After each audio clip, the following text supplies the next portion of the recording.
to the first workshop of the Ambition Emotion program this spring semester. I'm so excited to have you all here, so excited to get started, so excited for you to begin the endeavor of connecting with a mentor and learning about what you want to do professionally and then getting your foot in the door with professional opportunities.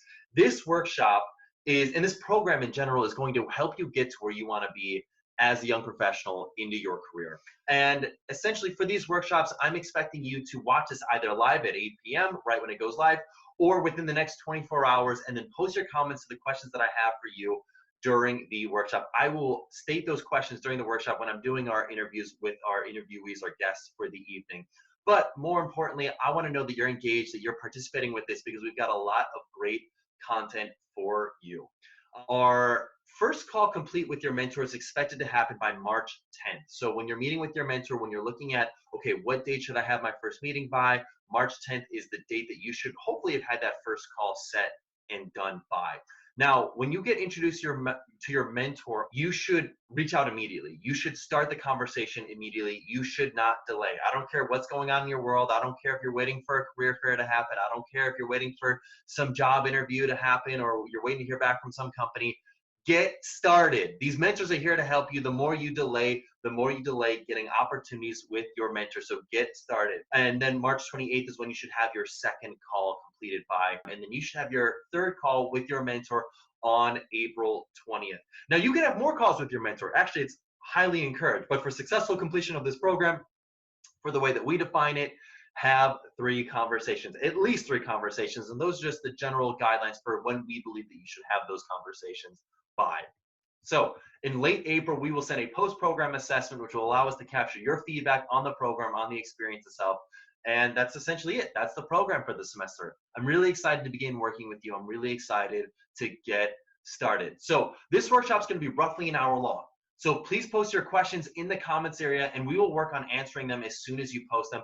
Try to give us at least 48 hours and you'll be notified, especially if you're subscribed to our YouTube channel, you'll be notified anytime that we respond to your comments in the YouTube channel. So anytime that you post a question, anytime you make a comment, we'll know, we'll see it. But especially questions, we will do our best to answer those as they come up. And by the way, you can ask questions both to myself or to our guests for the evening. You're more than welcome to ask both, and we will try to get our guests to answer those questions. And at minimum, if we can't get our guest to answer him or herself, we will ask our guests those questions and get their answer via email on our own and then respond to that in the comments section. So during this workshop, we're going to cover how to achieve success in this program, how to expand your network and begin having conversations with people that you want to surround yourself with, and how you can begin working towards a goal with your mentor. This specific workshop's all about how do I get my foot in the door with opportunities. This could be an opportunity for a job or an internship. It could be an opportunity to get mentored by somebody, to be an apprentice. It could be an opportunity just to learn from somebody else, to start setting up informational interviews and just building your network. Either way, this is about getting your foot in the door, because networking is not a transaction. It's not about, hey, I'm reaching out to you so that you can get me this. Like, don't get me wrong. Your end goal could be to ultimately land an internship, and that absolutely can happen, but that is not how it goes about. That's not how you go about doing it. You have to build a relationship. You have to build trust with somebody. You have to build a rapport with somebody. And you know what? It might come about. They might say, hey, my company is actually looking to hire somebody, or I know this person that you should connect with, and they make an introduction, and that leads to that next opportunity. You never know how this is going to work out, but the key is that you're not expecting it from the relationship. You're coming in grateful for whatever opportunity that can come about from this relationship with your mentor, and you make the most out of it. But I just want to say that our goal is about how do we get your foot in the door? How can we help you effectively make those relationships happen and get the ball rolling for you? So to get credit for attendance during this workshop, I'll be asking you 3 questions throughout the workshop for you to answer, and post your answers to these questions in the comments sections within 24 hours of this video going live. So if you're watching the Sunday night episode of this workshop, I'll expect you to have your comments made, your answers to the questions that we post by 8 p.m. on Monday. If you're watching the Monday night version, I'll expect your answers to be posted by 8 p.m. on Tuesday. And if you're watching the Tuesday version of this workshop, I'm expecting your answers to be posted by Wednesday at 8 p.m. After that, you will not get credit. Now, I'm not looking for a comment like, hey, my name is John Doe, I'm just checking in. That won't get you credit. I'm going to ask you specific questions during the workshop. then I'm going to point out and say, hey, post your answer to this question below in the comment section. That's how I know that you will be watching, paying attention, and are engaged in the workshop. So I want to set proper expectations. This program will not guarantee you an internship. It will not guarantee you a job, getting promoted faster than your peers. Having that mindset will not lead to proper results. This is not a program that hands things on a silver platter. These are for students. This program is for students that want to take their career path and their career into the next level, to their college experience to the next level, because that's absolutely what this program can do for you. If you think like, hey, I'm going to sit back, do the bare bones minimum, not really like apply myself, you're going to get the outcome that you put into it. But if you really apply yourself, you absolutely can get the outcomes that you want. I mean, I like to think about it as the law of attraction. If you come in expecting negativity, you will get negativity. If you're open to the positive, you will achieve positive outcomes. You will attract positivity to what you want to achieve. So I really want to encourage you to come in with an open mind and a positive outlook for what you can achieve and the willingness to work hard towards getting there. Students who have gone through this program have landed jobs at places like Google and other Silicon Valley companies, Wall Street investment banks, prestigious PR and marketing firms, and major engineering firms. Absolutely, yes, that has happened many times for many students. But did those outcomes get handed to them on a silver platter? Absolutely not. It's all about what you put into this program and the outcomes that you can achieve. They absolutely are there. They are absolutely possible. You have no idea how this can come about and help you out in terms of your mentor. Treat this program as fuel to help you get to where you want to be.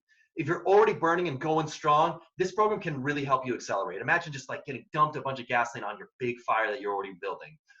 If you're burning barely at an ember, let this program be a sliding point, a starting point for you to launch off.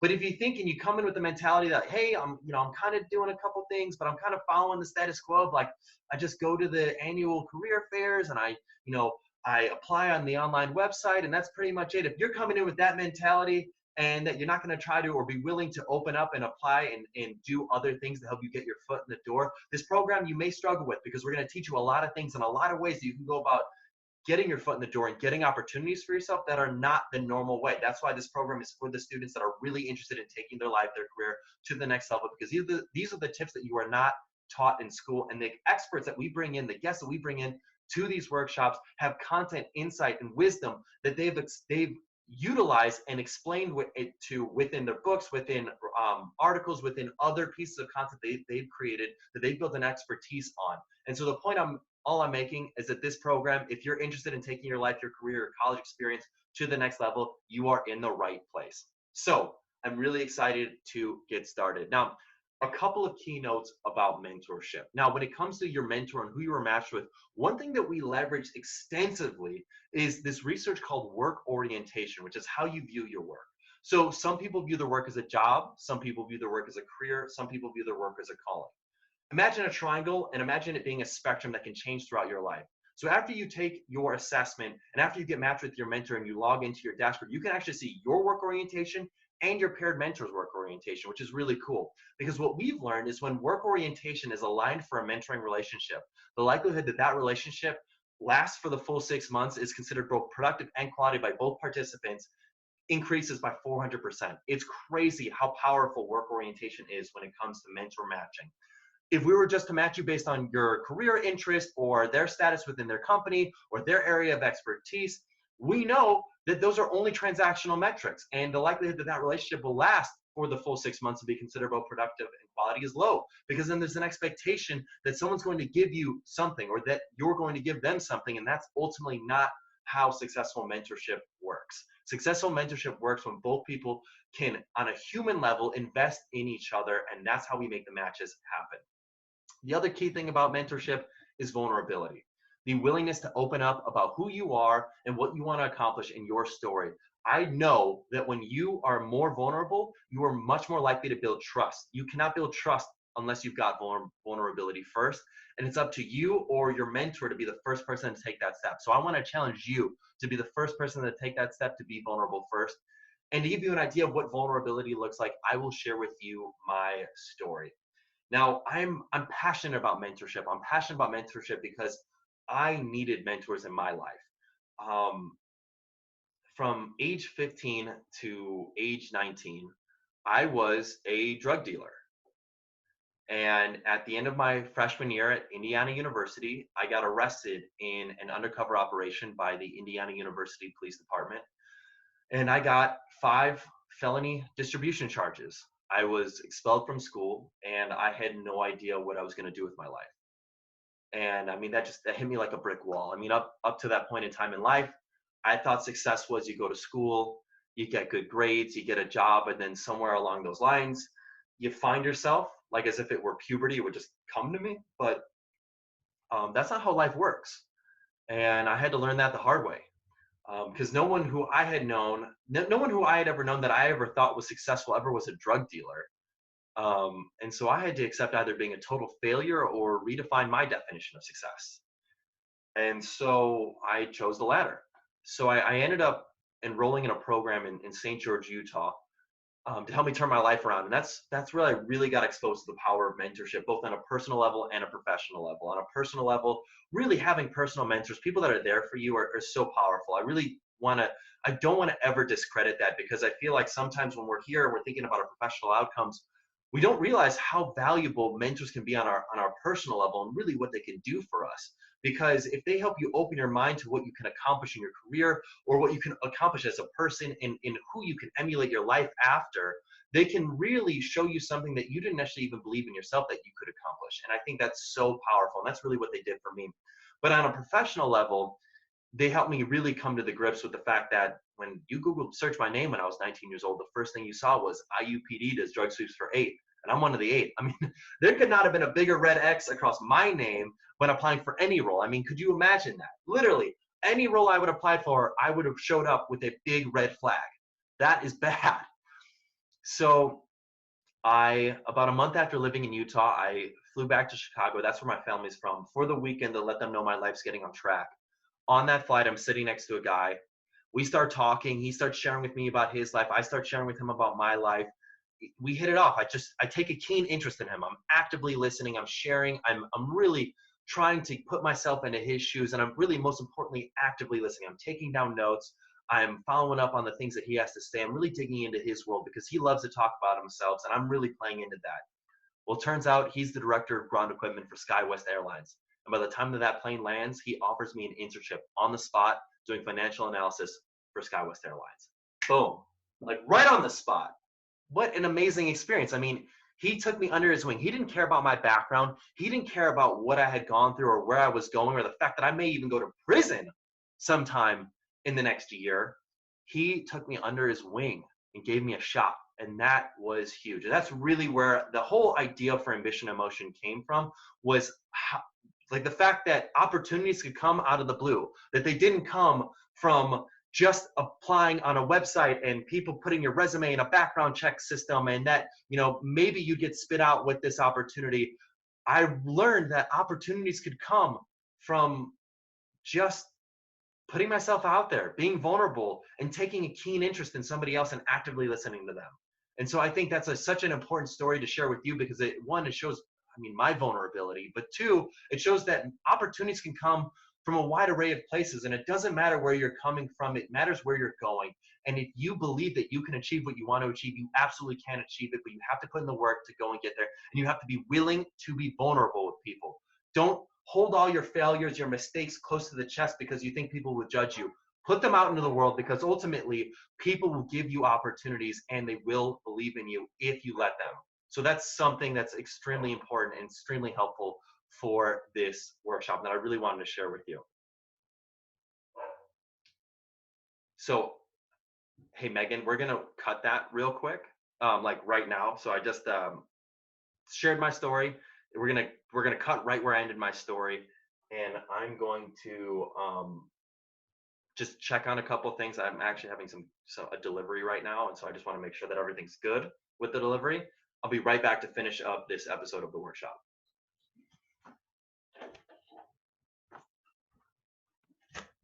Hey, babe, is everything good?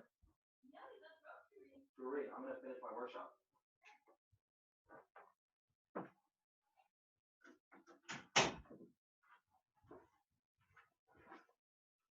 All right, cool. So we're back. Thanks, Megan, for cutting these in and putting this together. I'm really excited to see how this turns out.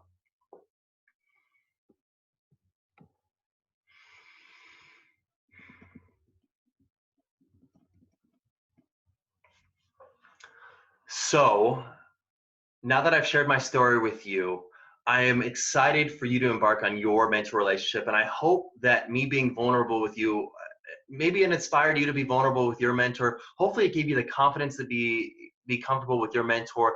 And at minimum, it just hopefully it just gave you the confidence to be comfortable with yourself and who you are and where you want to be and where you're going. Now, for this mentor program, there are three keys to success in this program. That is honing your strategy, your story, and your state. Now, I said those in reverse order of importance. And I'm going to elaborate a little bit about why each one of these are so important in terms of being successful in this program. In terms of your story, or sorry, in terms of your state is your physical being, your physiology. Like, how are you physically right now? Are you like in a peak state? Are you ready to go? Are you jumped up, pumped up, ready to jam? Are you coming into this mentor meeting like, man, I'm about to take on the world and I'm ready to go. I'm excited. I'm amped up. Or are you hunched over? Are you in a bad body language, bad posture, in a bad mood? Something bad happened during the day. You're tired, exhausted, stressed out, whatever. If you're coming in with a negative state, I can promise you're going to have a bad relationship. Your first impression is everything. Your first impression is everything. If you come in a negative attitude because you've had a bad day, I can promise you the relationship is not going to get off to where you want it to be. But if you come in with high energy, you come in like, hey, I'm pumped, I'm excited to learn from you, I'm excited to learn your story, I'm excited to ask you questions, I'm excited to share knowledge with you and have you ask me questions, I'm excited for this relationship to begin. If you come in with that mentality, you will have a great and positive first impression. Now, there's a couple ways that you can go about doing this.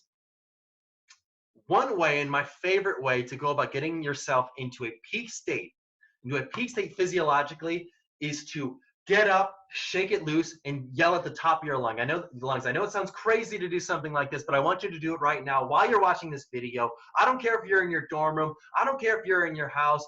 I don't care where you're at. I want you to stand up, and I want you to shake it loose. I want you to shimmy. I want you to let it go. I want you to scream at the top of your lungs. Just go, yeah! Just let it loose. Let it out. Let it go.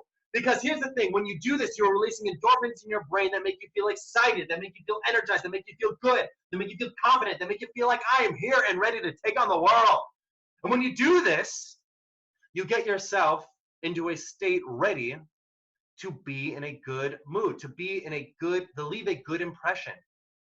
So I don't care what's going on with your world. If you get yourself into a state physiologically conducive to being successful, get your body language on point, you are going to be successful. Promises on that. The next key is your story. So what is the story that you tell yourself? If you tell yourself a story like, oh man, I'm an introvert, so I couldn't possibly be good at networking, or I couldn't possibly be good at socializing or being around other people. Or if you tell yourself, I'm an extrovert, I'm crazy around people, I can't even handle it right now, I'm nuts. I can't even contain myself when I'm around people. I'm just like a blabbermouth. I have word vomit. I just let things fly like crazy. If you tell yourself these stories for why you will or won't be successful, that will become a self-fulfilling prophecy. So back to what I was talking about when I said the law of attraction. If you believe that you can be good at something, you will be good at something. I promise you that. But the key is you have to believe it. And the second thing is you have to practice it, because networking is a skill, like shooting a basketball or knitting a quilt. The more you practice, the better you get. So if you think, oh man, I'm an introvert or I'm an extrovert, which makes me bad at networking, you're not going to practice networking, which is going to reinforce you being bad at networking. But if you work at it, if you practice, if you use this mentor program to meet with your mentor, someone who's got like of no consequence to you, like if you, God forbid, mess up this relationship with your mentor, what is the worst that happens? This was a total stranger that you've never met before this moment. Now all of a sudden you're building this relationship. Why not give it a shot? Because here's the thing. If it ends up working out great, it gives you the confidence to start reaching out to more people, building a better rapport with more people and building your network. And then all of a sudden you can become better at networking. You can be better at building relationships with other people. And you can be better at learning opportunities when they arise and getting your foot in the door. So the point I'm making here is, what is the story you tell yourself? What is the thing that you've got in your mind for why you will or will not be successful? And the key here is that if you do have something positive in your mind, I promise you, you are going to be much more likely to manifest that outcome for yourself. And the last key is the strategy. So what are the strategies that you are going to leverage to help you getting your foot in the door for an opportunity? Now, here's something that I like to do. I like to implement new routines every single month, because what it does is it helps me get into powerful habits. Now, some of them stick, some of them don't stick. Some of them take, a while to stick. Some of them take practice, and that's okay. But the key is that you have to start. And so one thing that I would love for you to start doing in terms of a strategy to help you build a strong routine that will help you start getting your foot in the door is if you don't have a LinkedIn profile account, get a LinkedIn profile account. LinkedIn is a powerful tool. It's so powerful. Well, then once you've gotten a LinkedIn profile account, I want you to connect with 10 new people in your field, not just 10 new friends or whatever. If you're just starting your LinkedIn account, friend request everybody. Get as many as you can. In fact, you should really try to get above 500 plus LinkedIn connections, because once you're there, you are much more in the LinkedIn algorithm likely to get recommended by other people in terms of connecting with them. But more importantly, I want you to connect with 10 new people in your field of interest. So if you want to get into banking, connect with 10 bankers. If you want to get into marketing, connect with 10 marketers. If you want to get into engineering, connect with 10 engineers. Connect with 10 new people every single week. And it's a really easy thing to do. Send them a personalized message. Say, hey, Jane Doe, I'm a student studying XYZ category. I'm really interested in your work, and I'm interested in potentially pursuing a career in this path. I would love to connect and maybe learn a little bit more about your work, your name.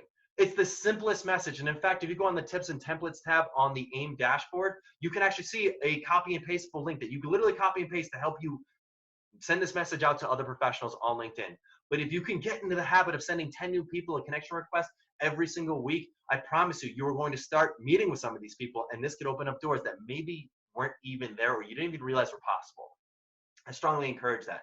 70% of all job offers go to somebody who knows somebody at that company, not from just applying blindly on a college career website.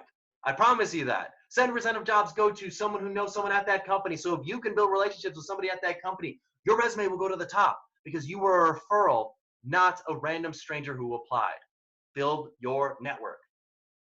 So one thing that I love to do, and by the way, we're about to get started into our guest speaker, but one thing that I love to do before, to really reinforce what we're talking about, one thing that we've learned is teaching something to somebody else.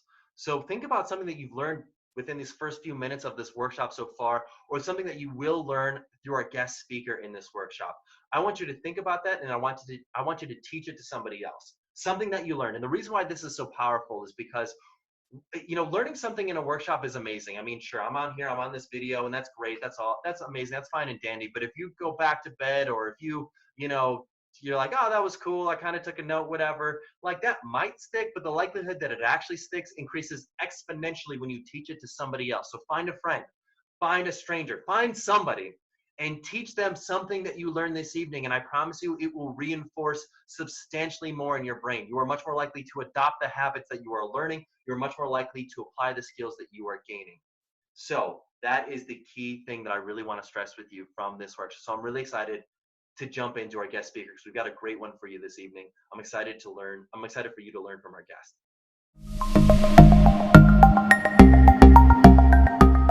Hey everybody, welcome to our workshop this evening. I'm so excited to dive into our topic of how to get our foot in the door for professional opportunities. Really, what can we do to set ourselves apart? I mean, we're in this crazy COVID world right now where we've got we maybe don't have traditional networking events where we can, shake hands. The college curriculum is changing about what we can do to network and get ourselves out there, to get our names out there, to get our voices out there. And in this whole notion of what it means to be successful in terms of our career is kind of changing, but also our adjustment of just going from college to career is changing too. Like you can't just not show up to class and then show up to the exam, get an A, and think that's how the real working world is. It doesn't work like that. So fortunately, we've got an incredible guest with us here this evening to share with us what we can do to best get our foot in the door and just tactics and strategies of things that we should be thinking about as it pertains to getting our foot in the door. This evening, we have Katy Wright with us. Katy is an accomplished real estate executive with a successful track record directing corporate real estate portfolios, workplace experience, workforce location strategy, space planning and design, site selection, and capital and expense budgets. She's skilled in building real estate programs from the ground up, building teams and leveraging strategic partnerships to drive business results and client delivery. She's been an executive for Bank One Corp, JP Morgan, and WeWork. Katy, thanks for being here. Pleasure. Good to see you. So, Katy, I know I kind of gave just like a brief overview of you and your background, but I would love if you could just maybe high level share with us, share with the audience, share with our students, what have you done to get your foot in the door for your professional opportunities throughout your career? Why did you make your transitions? What did you do to go about just getting your foot in the door for those opportunities? How did that all shake out and work? Well, it's interesting. It changed over the years, and I think it's applicable even today. When I first started with Bank One, predecessor to JP Morgan Chase, ended up being at that firm. Little did I know that it was going to be a 28-year run. But when I first started, I actually interviewed on campus. And so I think even today, you can't discount that on-campus opportunity. Companies will still go to the campus recruiting offices and interview and give you opportunities. That's how I got my start in the financial industry sector. And at that time, we weren't doing nearly as much online. But when I left JP Morgan Chase, which was for personal family reasons. My daughter at the time was going to be a junior in high school. I wasn't interested in relocating. My job was relocating, and I decided, you know what, it's time for a really great opportunity, and let me just see what's out there. And it was an extraordinary journey because the first job I had gotten off college campus. Now the world had changed, which we're facing all a change right now, which you said, in your preamble, Garrett. We're changing because of COVID. So a lot of things are still online, even with, the variant. So when I got back out into the job world, I actually leveraged LinkedIn significantly. Never underestimate the value of that platform. But more than just looking at jobs that were listed, what's really important is looking at the hidden job market. And the hidden job market are those opportunities that are there that either haven't been posted yet or are still being discussed. And how you actually tap into that hidden job market is through making connections in the industry to which you want to be employed. You start looking for the HR people, the COOs, or the CFOs, or the VPs of these companies. You start creating a connection. When you request a connection and you get that connection back, then you send them a networking letter. And you got to use, if you get the connection, it's for free because then you have access to their email, right? Otherwise, you're paying for the platform. You still have what they call in-mails, and so you can still send a request.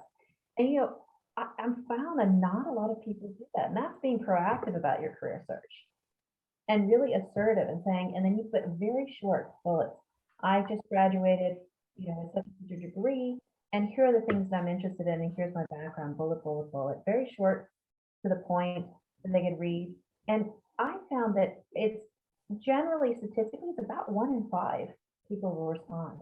And you have to keep that in mind. You've got to continue to be consistent, perceptive, and persistent about getting out there and not just looking at the job listed, but really going after what it is that you want.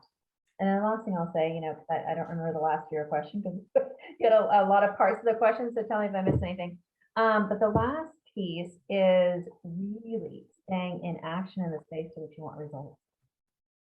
So as long as you're sending out requests, even if people aren't responding, you're staying in action in the space to which you want results. And results actually will come. So you do all of those things that I just mentioned, and it really elevates your job search rather than just looking at job boards. I love that. I think that's really fascinating. I think that makes a ton of sense. It makes me think of a question I'd love to ask the students real quick. Students, if you could post in the comments section, what are you going to start doing to identify some of those hidden job opportunities? Katy, I love that you brought that up because I think that is something that's so powerful. I mean, you brought up a handful of things that I love. One, the fact that you said 1 out of 5 people respond. Sometimes I'll talk to students and they say something like, well, I emailed this one professional this one time and they didn't respond. I must not be interesting, or they just must not be interested in me, or this just is a big waste of time. It's like, what do you have to lose? It's an email. It's a copy and paster. It's you use the same subject line, you use the same content, change the name, and you want to know what, you could pop that out to 5, 10, 15, 20 people. If we work on this 1 in 5 rule, if we send out to 20 people, that's 4 responses. That's great. And what, that takes 20 minutes? 100 a month. 5 a day, 25 a week, 100 a month. 5 a day, 25 a week, 100 a month. Before you know it, you'll have a response. And sometimes you may think it's strange. It feels strange to send these to people that I don't even know. It really is. It's actually how it works. That's exactly how it works. Because you're, and the other key thing is, not only is it the amount of messages to the number of people, but also following up too. Because people get a message and they forget about it. They see it, they open it, and they forget to respond. Follow up, touch base, reconnect. It's okay. You got permission. I love that bit of advice, because I think that's so critical. That persistence is so powerful. And also, you don't necessarily need to be seeking a job when you're chatting with them. Oftentimes it's just building relationships, right? Is that how you would say that it is, at least it begins, Katy? Many times it's building relationships, because they may not have something at the moment, but they'll remember this that was so early in their career journey, that was willing to put themselves out there. And they may think, I really need someone that's that adventurous in spirit. I just had something open up, and I wonder if that person would be interested. And it could be 30 days after you actually reached out. I'll tell you a super quick story. My sister did a on-campus interviewing. She started her career, and she's been in Frito-Lay for 30 years. And one of the interviews actually wrote down on his handwritten notes, out of the tens of hundreds of people that he interviewed on college campus, and wrote down that she was persistent, professionally dressed, and articulate. And then it was, I don't know, 6 months later that she got a call from that. So it's in today's environment a very quick response. It may not be that, it's just putting it out there. Well, absolutely. And one other thing that I've not suggested before in the past to students, but I think it's something very much you could do now, because LinkedIn's changing. But you could create a poll. You could create content around your industry or space. Like, you could essentially say, you create a poll that says something along the lines of, let's say you want to get into civil engineering. You could say, what are the biggest challenges faced by civil engineers in the workplace today, ? And you could come up with 3 different options, and then other posts in the comments below. And civil engineers and people that are in and or around the civil engineering space are going to interact with that. They're going to vote, they're going to comment, they're going to see that, they're going to be genuinely curious. And maybe the first post or the second post doesn't get a lot of traction, but if you post enough about it, maybe by the 3rd, 4th, 5th post, you may have 5, 10 people voting on your poll that are in the civil engineering space. And you say, hey, I would love to connect and ask you some questions and learn about your work and learn how you got into this and why you do your work. Because I think if you can be almost like a pseudo thought leader by asking thoughtful questions, you can actually really position yourself nicely on LinkedIn. I completely agree. Again, it's a different action. It's about being in action in a space in which you want results. So you're putting up polls, you're putting up content, you're making connections, you're sending out connect request letters, you're sending out introductory letters. To your point earlier, you basically have a static email that you can just cut and paste. All of that, and think about it, everything we just mentioned didn't say one thing about applying for the jobs that are posted, even though you should be doing that at the same time as well. But all of these things are tools and strategies that I don't know are really extraordinarily well known. But it's really good stuff to learn and practice, and it's a muscle, by the way. Totally. And that's exactly it. I mean, I think LinkedIn is still this open frontier where people don't really actively post all that frequently. People don't post all that much. And so if you're somebody who is posting content or interacting with people on LinkedIn, you are one of the few, and LinkedIn is going to naturally extrapolate and push out your content to more people. So I think that is really critical. So, on the topic of applying for roles, because I know a lot of students are thinking about this and they're thinking like, okay, great, I'll go on LinkedIn, I'll send people messages, I'll send them connection requests. Okay, sure. But I think a lot of students get really hung up on this one job. They think to themselves, like, I'm qualified. This one job is the perfect fit for me. They've already built it in their mind that this is their dream job. Whatever, I don't know what they got going in their head, but they build up that this is their dream job, and for whatever reason they're not getting a call back. They're not even getting an interview, or maybe they're getting an interview but they didn't get the job. Have you ever applied for a role that you knew you were qualified for, or that you knew like, man, I would be the perfect person for this role, but for whatever reason they didn't reciprocate? If so, how'd you handle that? 100%. I think, almost everybody has, because we have certain concepts in our mind of what we think is perfect for us.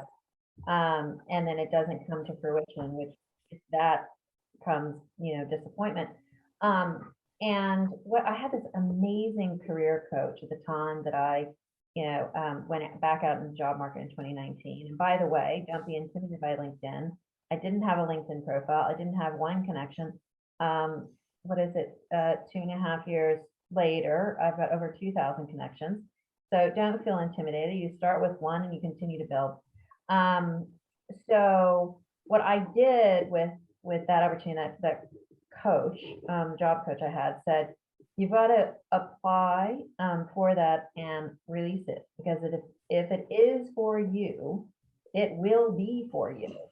And I was like, oh, come on, are you serious? Like, I'm qualified in every single bit and bob. I know exactly, how I'd be able to lead this team and lead this company into, better utilizing their real estate portfolio. And it wasn't for me. But what is so true about what she said to me was, if I had gotten that, I would not have been in the last firm I was in, because I would have been otherwise employed and learned all the things that I learned from this last firm, which were incredibly valuable. So where something doesn't come to fruition, it's because there is something else for you. So what I learned to do was apply and release it. Apply and continue to follow up, do all of the mechanical things you need to do, but apply and release it, because if it is for you, it will happen. I mean, this last role, I applied before a failed IPO, had a conversation, followed up knowing or thinking in my own mind that it would take the company quite a while to recover from said failed IPO, said that as much in my email, thinking it wasn't going to go anywhere, and was asked to fly out for an interview on December 23rd, 2 days before Christmas. Wow. And started in February 2020 after a Q4 failed IPO. I had no basic concept that that company would start to restructure and get themselves together that quickly with a new direction. So it goes both ways. Jobs that you don't think are going to go somewhere, that you don't think have any kind of tail, and then jobs you think really are for you don't come to pass. You've got to be really firm on what it is that you have to offer, and really firm that what it is for you will come find you, as long as you're staying in action and doing all these things that we just walk through and talk about. I love that apply and release mentality. I think that's such a critical thing. I think that's the best way of handling it. I almost liken it to a relationship almost. It's like you can formulate that you really like this other person so much. You could put them on this pedestal. You can say that they're amazing. You can say that they're the best. But at the end of the day, if they don't like you, it's not going to work. Even like your amount of like for them is never going to make up for the lack of like they have for you, and vice versa. So when you've got two entities that are mutually attracted to each other, whether that be in a relationship or in a job opportunity, I think that's where you're seeking. And ultimately, it's a product of putting yourself out there to as many opportunities that fit what you're trying to accomplish and what you're trying to do. And for some of you, it may mean expanding your definition of what you would love to do, because to the point before, it can be easy to become infatuated with a certain role, that this is the role for you and that there's no other role that could possibly fill your time and your energy and your effort. But here's the thing, people change roles all the time. They change roles very frequently, especially right now. We talk about this great resignation thing. People are switching roles quite frequently. And when they entered in those roles, they didn't think, oh, I'm going to definitely leave this role within the next 6 months or 12 months or, 2 years or whatever, they were planning on leaving. They didn't come in with that expectation, but sometimes things happen. You learn things, you realize some things aren't the right things. And then on the other hand, you learn of some roles that maybe you weren't expecting at all. Like I would imagine, Katy, for you, when you went from Bake One and it was acquired by JP Morgan, I bet there was maybe some uneasiness or uncertainty where you're like, oh, so we're now acquired by this big JP Morgan. Like, what's going to happen here? Are they going to let everybody go? Or are they going to embrace us now that they've acquired us? Like, how is this all going to work? And is this going to be a good working scenario for me? I bet there was some uneasiness there, but it seems like just in our conversations in the past that it worked out really well for you. Yeah, of course there was uneasiness. Whenever you have two companies, either merge or one acquires the other, you have duplicative functions. And so there's some shedding that has to happen for the business. And if I had, which I'm sure, I wasted some mental energy that maybe I would choose not to today. But if I had wasted a whole lot of mental energy worrying about that, and if I could go back and tell myself, I guess, for the degree of the energy that I chose to waste at that point in time, I could have gone back to myself then at that point and say, guess what? You're going to be with this company another 19 years. Wow. Or when I moved and relocated from Ohio to Texas, back home, and my job and the staff that I had was in Ohio. And I said to our CFO at the time, hey, do you mind trying to do this remote? It was 12 years ago. COVID has changed that completely on its ear now, right? So it wouldn't even really, it would be like, yeah, sure, now. But at that point in time, just 12 years ago, it was not a big thing. He said, well, try it. And if I had wasted energy on that, I would have gone back and said, hey, guess what? You're going to have another 10 years yet. Crazy. So you've got to release and say, what you think you can create and design potentially could be even broader and bigger if you allow that to occur. And what I interviewed, even with the company that I was just recently with, what I interviewed for is not the job I ultimately got, which wasn't even posted at the time, by the way. Yeah. Oh, I love that. It wasn't even posted. I talked to the gentleman for a role, which now in hindsight, I really would not have liked. So I posted for a role and applied for a role that I thought I would like, but until you get into a firm, sometimes you don't really know. And he said, you know what, I don't know, you could do this fine, but I really think you'd be much better at this other role. And the person in charge happens to be my wife. So they were both in the firm, and that's who I interviewed with and ended up getting on with the company, was promoted 3 times within 6 months. So again, what was there for me was bigger and broader than I even created for myself. Just allowed that to happen. It makes me think, I love to ask the students a question. So if you're a student right now and you're thinking to yourself like, man, there's just not enough job opportunities for me that are just really in my sweet spot of what I would love to be doing, what is your biggest fear for expanding your job search criteria for what you might love to do? The second question, or the question I have, if you're not in a scenario, if you feel like the world's my oyster, I could do anything, what is the thing that you would like to be doing? How would you like to narrow it down? Because I want to hit both sides, because some of you might be listening to this and might be thinking like, I've only got one company that I could possibly work for and doing one type of work, and that is my dream job. Like, let's expand that a little bit. How can we go about expanding that? What would the biggest fear be for expanding that? And then on the flip side, if you're someone who's like, okay, cool, I totally get it. I'm open to anything. Like, bring it on, baby. That's great. What is your fear with narrowing it down a little bit, so then you can actually focus on something? Because being too open is not great either, because you rather, I think what's the saying is to be a jack of all trades is to be a master of none, or something like that. Is like, if you have to to give companies a sense of what value you're bringing to the table, what skill sets you're bringing to the table, Yeah. so that, fit you in. So you still have to have a sense of understanding of your skill sets. And what I like to do is you list your skills and you determine what you really enjoy doing with those. Ooh.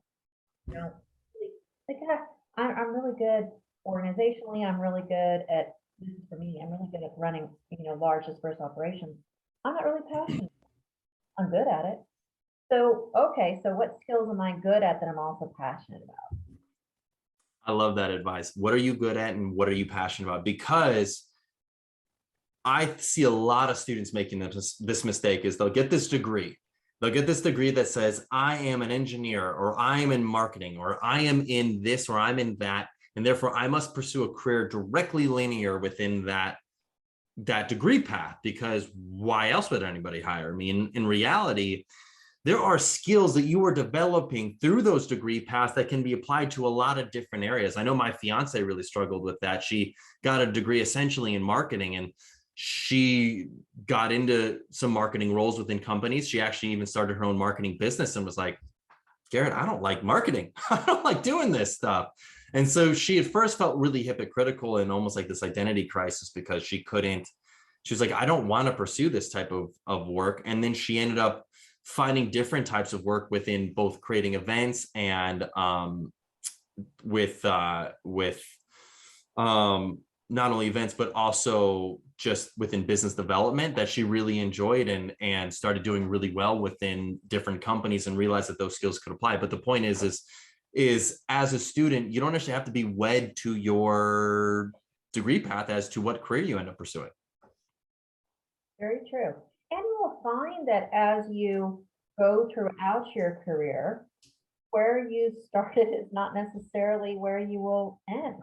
So obviously, if you train and you really want to be a physician, then you'll be a physician. But when you're entering into business, the field is broad and wide, and you really honestly don't know what you don't know. So I started in the financial banking industry at a really great time, building operations from the ground up.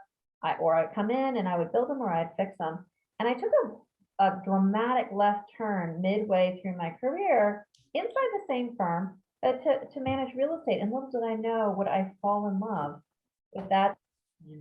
And you couldn't have told me at all that that's what I would end up doing and really pursuing from that point for the rest of my career. If it wasn't coming from what I like to say, I didn't know this at the time, but I like saying, coming from a place of yes. So the CFO at the time convinced me, you don't know anything about commercial real estate, but don't worry about it, you'll learn. She knew me. She knew I was, tenacious and would get to the bottom of everything.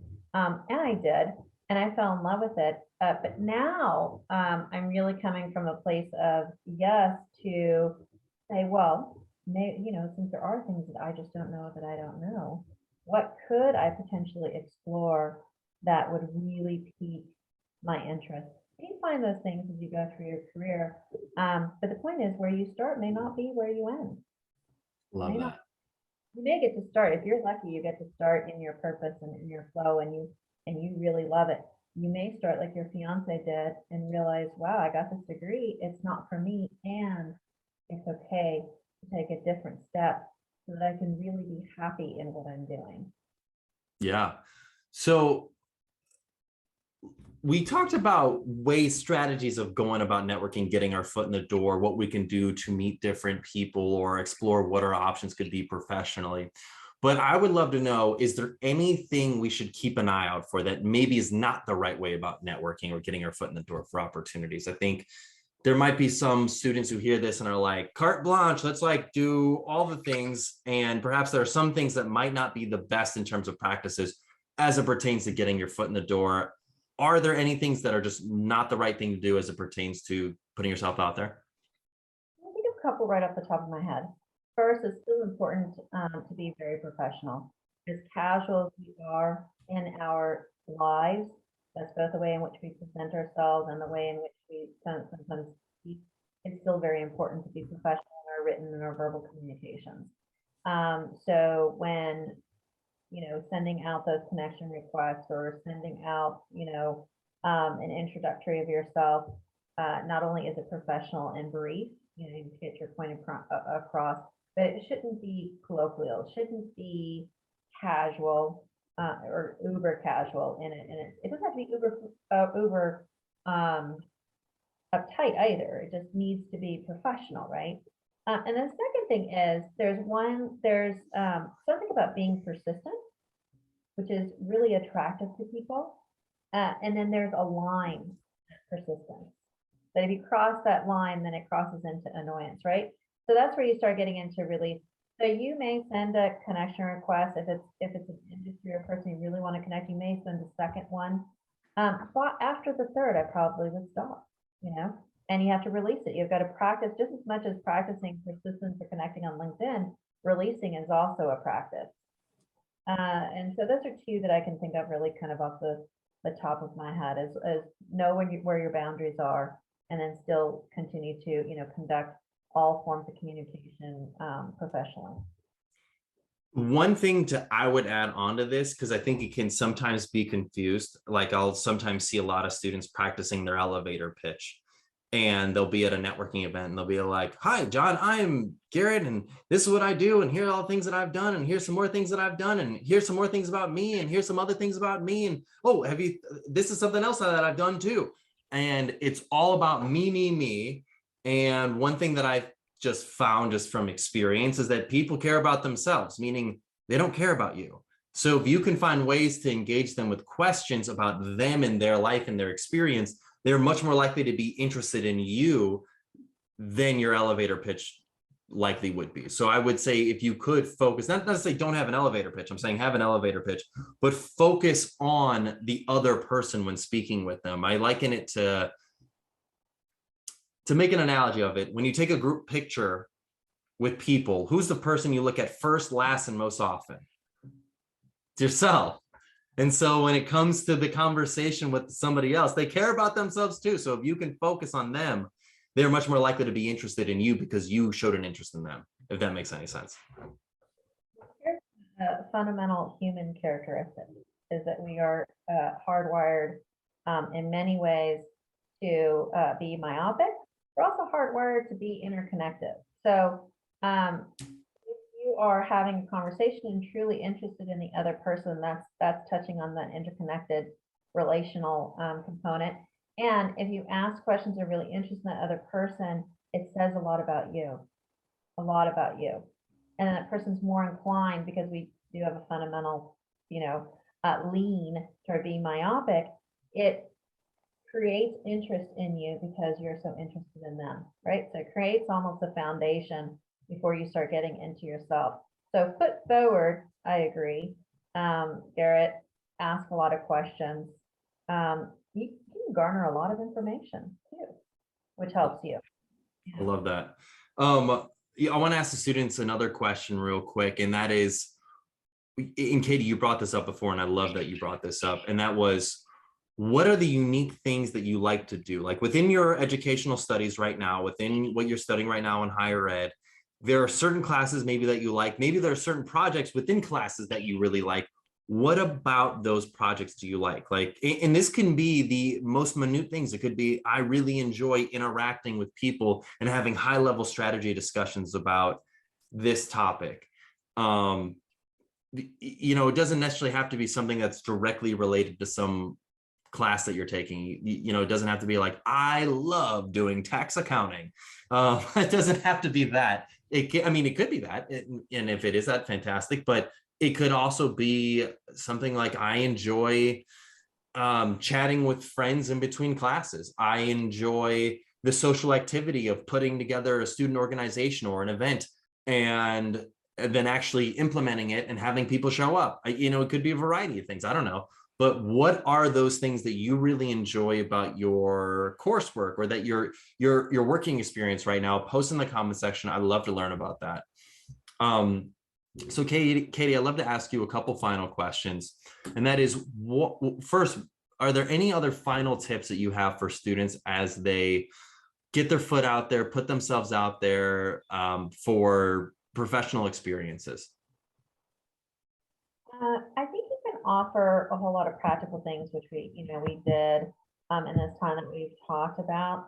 I think, the only other thing that I would add is that with the perseverance and the persistence, you should be really kind to yourself and saying, look, you're doing a great job. I've got my 5 connections out today, and this is my, I've reached my goal and objective for today. Can I do, one more thing that may have been tomorrow? And be really kind, because again, unfortunately, our brains tend to be hardwired toward the negative. Oh, well, I didn't get this, I didn't get that, or so-and-so didn't respond. I would say be kind and say, these are all the things that I've done and I'm doing a really great job. What else could I do today that would help? And lastly, or I would add to that is make sure you have a good support system that also will champion and cheer you as you go on your quest for, how you're going to start your career. Awesome. And every student in our group has a mentor. So that's fantastic. And that's a great, that's a great lead into the mentor program. So that's fantastic.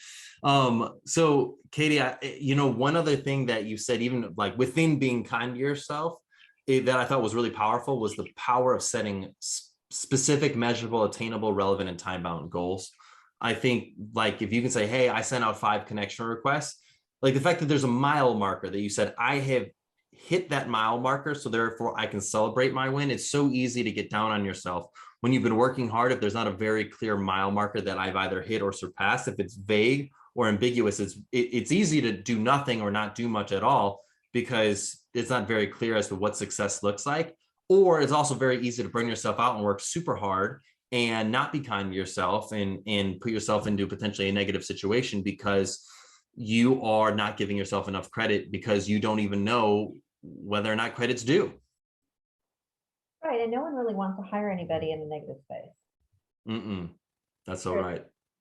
Your highway of, I'm out here, I'm going after it. I have very clear intention of what it is that I want to do, my skill sets that I have to offer, and people are drawn. They're not drawn to negative. It's very difficult to. It permeates all of you, right? We don't have compartments, as people would, tend to like to think. We don't have compartments. It permeates everything. So you do have to stay in a positive mind space, and you do, to your point, Garrett, need to reward yourself. So let's say you've done everything you need to do for the week. You've done above and beyond, and it's Friday afternoon, and you want to go see a movie with a friend. Go see the movie with a friend. Go see the movie. Don't go see that on Monday and you haven't done all your stuff. Go see it as, on Friday or whatever, to reward yourself, because it is a balance. I mean, we only have one life to live. It is a balance. And as long as you're staying, you have true intention, you've written it down, you follow all the mechanical processes, it will happen. It will happen. Awesome. Katy, great advice. This has been fantastic. Thank you for being here for this workshop this evening. Last question is, how can our students connect with you, learn more about you? I know we've talked about LinkedIn. Would you be okay with them connecting with you on LinkedIn? Of course. I have a wide, vast network. So it's really good. As I said, LinkedIn is a great network. I'm on LinkedIn as Katy Wright, ANN. And Garrett, you probably can put in the chat or something, maybe an address to that, but I'm happy to connect with anyone and everyone and leverage my connections. And you're welcome to reach out to me. For one, I love to pay it forward to those that are embarking on this journey for their career. And such a pleasure talking to you, Garrett, and I hope this is helpful. Awesome. Thanks, students, for being here. Katy, thank you for being here. Everyone have a wonderful rest of your evening. See you, everybody.